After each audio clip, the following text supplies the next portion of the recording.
Shalom, shalom. This is another episode of Getting Back to Your Roots. See that right there? Corn stalk ready. Look at that right there.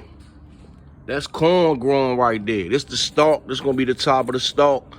This the corn right here. That's growing. It's kind of fat right there. That's where the first corn stalk growing from. Right there. Right there. And I got more corn in here growing. More corn in here growing. Blueberries, these are my citrus trees right here. But the corn really is taking off. Really is taking off. There's other baby stalks in there and stuff. They need some water though.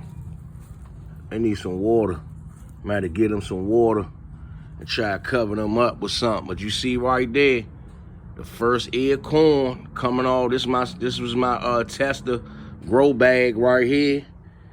And this is my first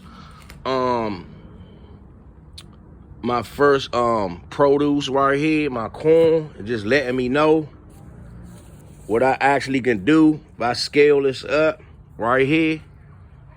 Gotta get my spray for the pests and stuff. My oil, you can use neem oil, or you can use horticulture oil to kill the pests. Gotta keep on working at it. See that? John got pretty little purple things growing on it right there. Gotta keep on working at it. Shalom.